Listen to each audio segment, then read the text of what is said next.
Boa tarde. Hoje nós vamos falar sobre doenças comuns aos recém-nascidos, né? Uma das doenças que acontece na neonatologia é a icterícia neonatal, que é um quadro que provoca coloração amarelada na pele e nos olhos de um bebê recém-nascido, como a gente vê na foto, né?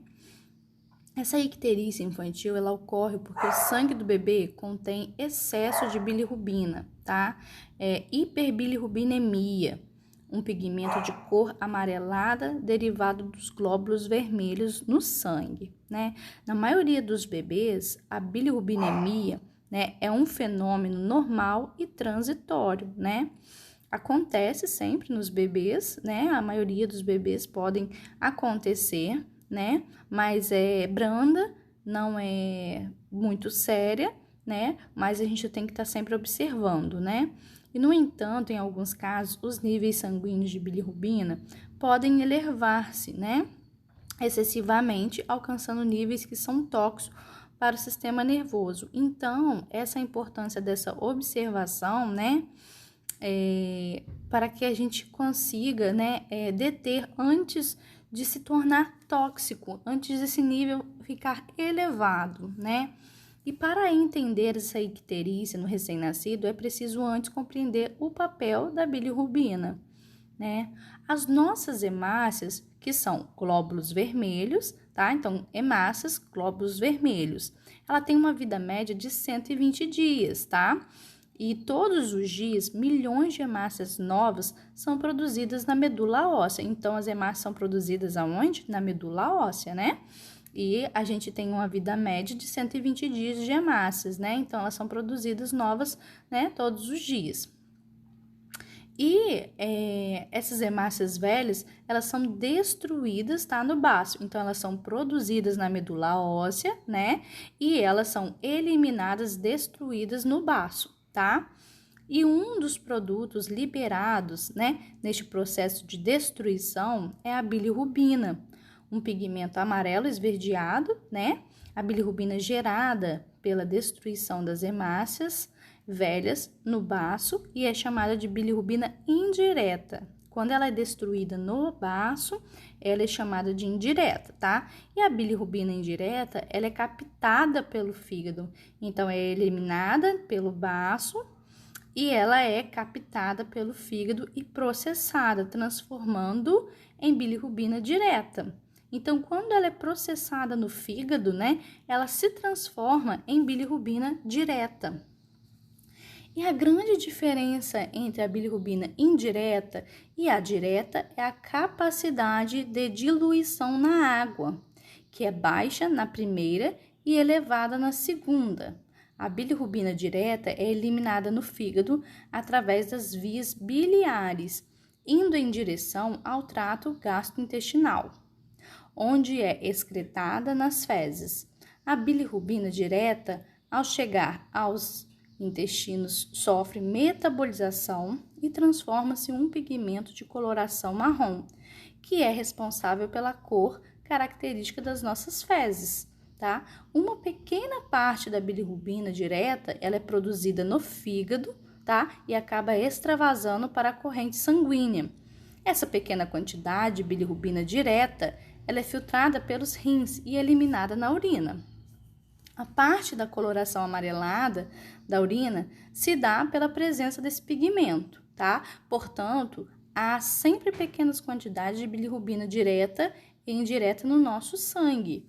Os valores normais são os seguintes: a indireta 0,1, 0,7, a direta 0,1 e a 0,4 e a total, que é somando direta e indireta, 0,2, né? A 1,1, 1,1. Quando esses níveis de bilirrubina do sangue transformam-se em elevados, esse pigmento ele tende a se depositar na pele, né, provocando um quadro chamado de icterícia. Aí que tá. Por que nós ficamos com a pele amarelada? Porque esse nível, né, de bilirrubina no sangue, são elevados e ele tende a depositar na pele, né? A bilirrubina, ela tende a depositar nessa pele, que é basicamente uma pele amarelada. A icterícia no neonato é um fenômeno comum e transitório, como a gente disse lá na frente, e principalmente nos bebês que nascem antes de 38ª semana de gravidez, né? Cerca de 50% desses bebês a termo e 80% dos bebês prematuros desenvolve a icterícia. A icterícia neonatal ela ocorre habitualmente por elevação da bilirrubina indireta, devido aos seguintes motivos, né? As hemácias dos recém-nascidos apresentam uma vida média mais curta que a dos adultos, né? Enquanto uma hemácia adulta vive em média 120, as hemácias do bebê duram cerca de 80 dias. Então, é muita coisa, né? E os bebês têm proporcionalmente mais hemácias do que o sangue do adulto. Enquanto 40% desse sangue do adulto é composto por glóbulos vermelhos, os dos recém-nascidos, essa taxa chega a 60%. O fígado do recém-nascido é imaturo e a sua capacidade de conjugação e excreção de bilirrubina é limitada, o que faz, né, com que haja essa dificuldade de eliminação, né, da bilirrubina, extravasando para a pele e dando essa cor amarelada. Portanto, a produção dessa bilirrubina nos bebês é bem maior do que nos adultos e a sua capacidade de metabolização e eliminação é bem menor, né? O resultado disso é uma hiperbilirrubinemia indireta, que é o acúmulo de bilirrubina indireta no sangue, com consequente deposição, né, de um pigmento amarelado na pele. E que nem todos os bebês desenvolvem hiperbilirrubinemia, tá? Suficiente para que a pele fique claramente amarelada. Se houver dúvida, uma manobra simples que pode ser é utilizar o dedo indicador para pressionar a testa ou o nariz do bebê, de forma a retirar o sangue dessa região. Nos bebês não ictéricos, que não possuem, né, a icterícia, a região pressionada torna-se temporariamente branca, porque retira todo o sangue ali da área, né? Enquanto os bebês com hiperbilirrubinemia, a pele fica amarelada. Então, este teste deve ser feito em local bem iluminado, de preferência à luz do dia, né? Outro local fácil de se notar a icterícia é a esclera dos olhos, aquela parte branca, né, que torna-se nitidamente amarelada. De forma geral, os olhos ficam amarelados quando os níveis séricos de bilirrubina estão entre 2 a 3. A face se torna amarelada com valores de 4 a 5 e o tronco por volta de 10, né? E o corpo inteiro com mais de 15. Quando a icterícia neonatal preocupa? A icterícia dita fisiológica, que é aquela que é considerada normal ou esperada, inicia ao redor do 3º dia de vida e desaparece em até 2 semanas. Nos bebês prematuros, ela pode demorar um pouco mais. Em alguns recém-nascidos, o nível de bilirrubina pode chegar a 15.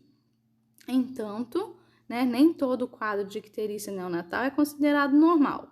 Muitas vezes, a hiperbilirrubinemia pode não ter origem do processo normal de metabolização da bilirrubina nos recém-nascidos, mas sim de alguma outra doença, né? Aí temos a icterícia fisiológica, que é quando pensar em outras causas, temos a icterícia precoce, concentração de bilirrubina sérica aumentando mais 0,5 ou 5 miligramas, né? A concentração de bilirrubina total pode ser 12 miligramas ou 15, maior que 15 no prematuro, né? E a icterícia que se prolonga mais do que uma semana em recém-nascido, termo, 2 semanas no prematuro, né? Há manifestações clínicas das doenças subjacentes. E essa icterícia neonatal, ela deve ser melhor investigada quando tiver as seguintes características. Observem, gente, isso é necessário saber, tá? Inicia-se nas primeiras 24 horas de vida do bebê, sendo que normalmente é lá no 3º dia de vida, né? Apresenta as concentrações sanguíneas acima de 20, então já está um valor muito elevado. Demora mais de 2 semanas para desaparecer, exceto em prematuros, né? Num bebê normal a termo, demora 15 dias, né? Passando de 15 dias, a gente já tem que estar observando. Enquanto a bilirrubina direta também está muito elevada, né? A icterícia que apresenta uma mais das características acima podem estar sendo provocada por problemas no fígado, das vias biliares ou por hemólise, que é a destruição anormal das hemácias. A icterícia do leite materno, né? Não sabemos bem o motivo, mas alguns neonatos apresentam icterícia relacionada com a amamentação. A causa parece estar nas características químicas do leite de determinadas mães. Essa icterícia do leite materno, ela pode ser a causa para uma icterícia neonatal prolongada, uma vez que as mesmas podem durar até 3 meses. Aí a gente já imagina que é do leite materno, se não houver nenhum outro problema, né, em questão do fígado, por hemólise, né, a gente vai fazer toda uma investigação. E se o recém-nascido estiver se alimentando bem e mantendo seu desenvolvimento normal, não há para o que se interromper o aleitamento. A icterícia do leite materno é benigna e não provoca maiores problemas, né? Temos associada ao leite materno, que existem 2 formas de icterícia associada.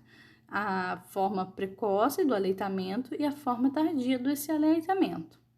A forma precoce é o RN amamentando exclusivamente com o leite materno, que são fisiologicamente mais ictéricos do que os alimentados com fórmula nos primeiros dias de vida. Ocorre um aumento da circulação enterohepática devido à ingestão desse leite insuficiente relacionada às dificuldades do início da amamentação e, consequentemente, menor eliminação de mecônio. E no final da primeira semana, o RN alimentado exclusivamente ao seio materno pode apresentar níveis elevados de bilirrubina. Temos a icterícia associada ao leite materno, a amamentação, e ao leite materno, que são 2 casos diferentes. Icterícia associada à amamentação é 2 ao 3º dia de vida, Baixo aporte calórico, baixa frequência de mamadas, menor frequência de dejeções. E a icterícia do leite materno é na primeira semana, com um pico de 2 semanas, persistente com 2 semanas a 3 meses, suspensa a amamentação, regressão no máximo 48 horas, fisiopatologia não esclarecida. E essa icterícia patológica, surge nas primeiras 24 horas de vida, esse nível de bilirrubina subindo uma taxa superior de 5 a 0,5 por dia e possui valores de maior que 12, associadas a alterações clínicas diversas, hepatoesplenomegalia, palidez, persiste mais de 1 semana. E temos a icterícia da amamentação insuficiente, Que esta forma da icterícia neonatal, ela costuma surgir quando o bebê não está sendo amamentado de forma correta ou em quantidades adequadas e acaba recebendo um aporte calórico, abaixo de suas necessidades. Ao contrário da hiperbilirrubinemia no aleitamento materno, que ocorre sem que haja alterações no desenvolvimento ou no comportamento do bebê. A icterícia na amamentação deficiente costuma vir acompanhada de um bebê irritado ou prostrado que ganha peso, não ganha peso, urina e evacua pouco. Então,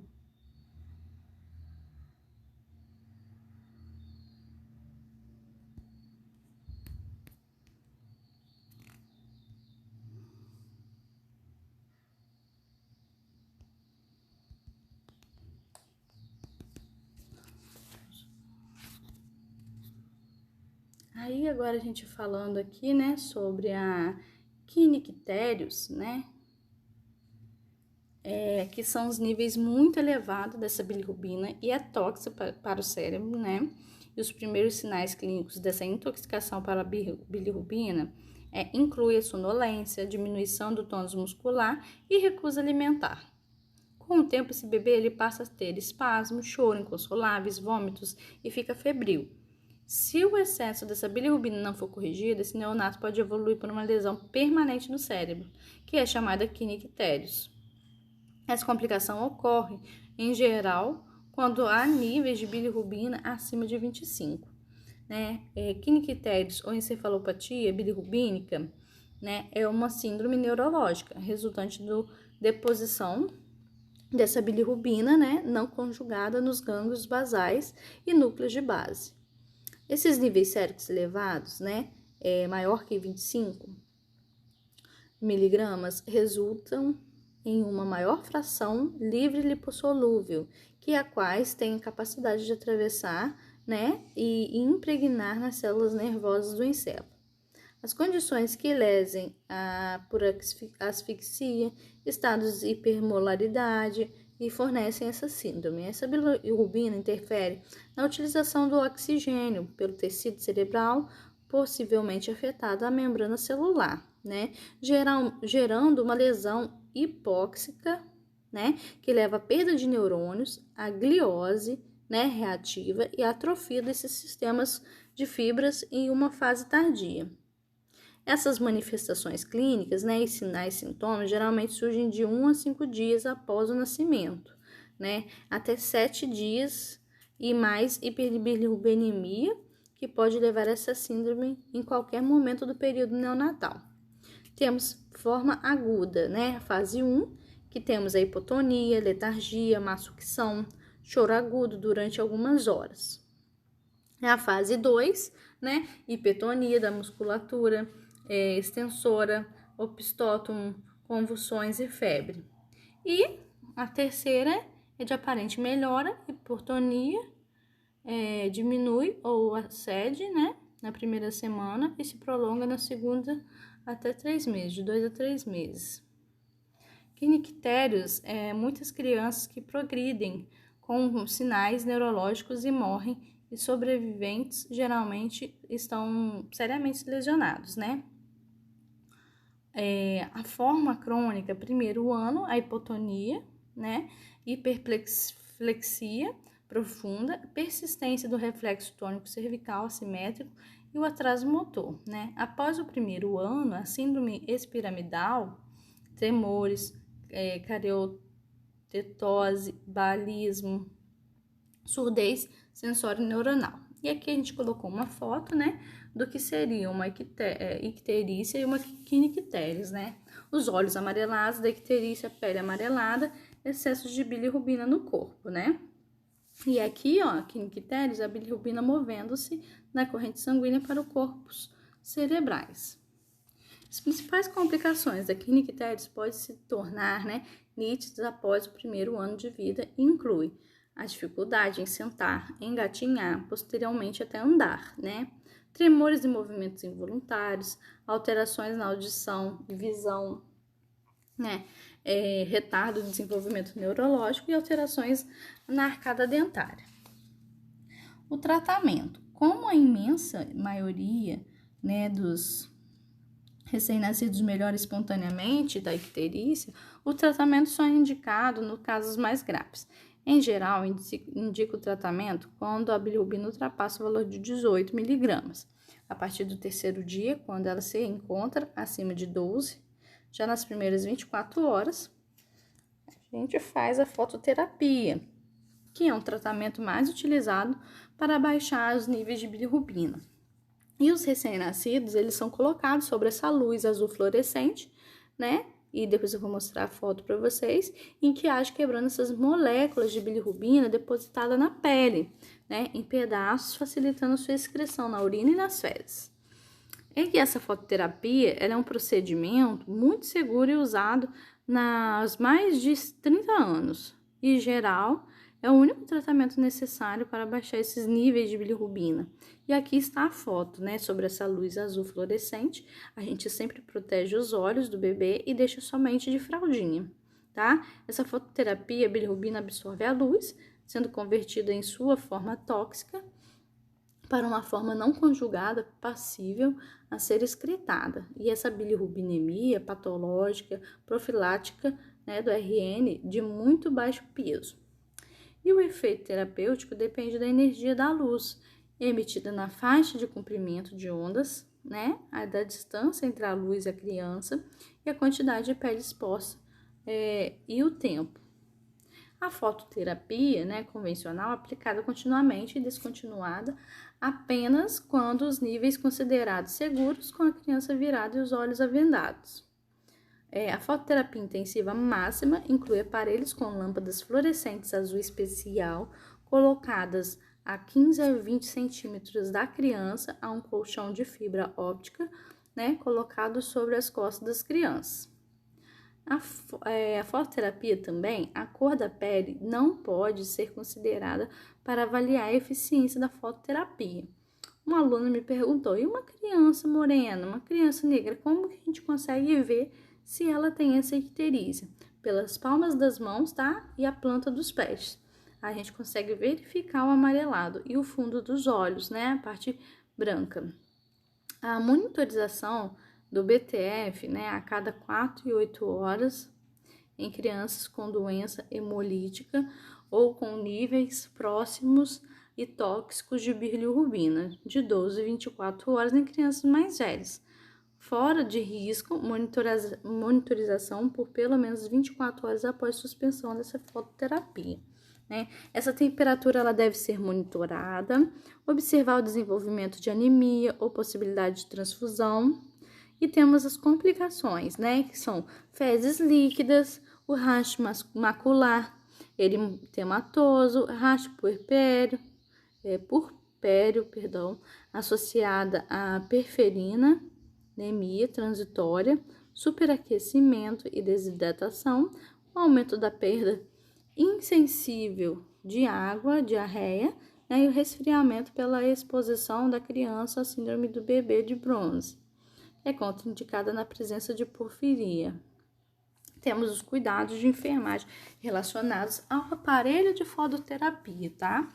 Então, observa-se que todas as lâmpadas, né, estão funcionando, registrar o tempo de uso do aparelho com data, horário, término de uso, né? Usar uma placa de acrílico entre a luz e o RN, e observar, né, o espaço entre a lâmpada, o RN, que é entre 40 a 50 centímetros, e verificar a irradiância das lâmpadas regularmente, quando se possa o radiômetro computar o tempo de uso.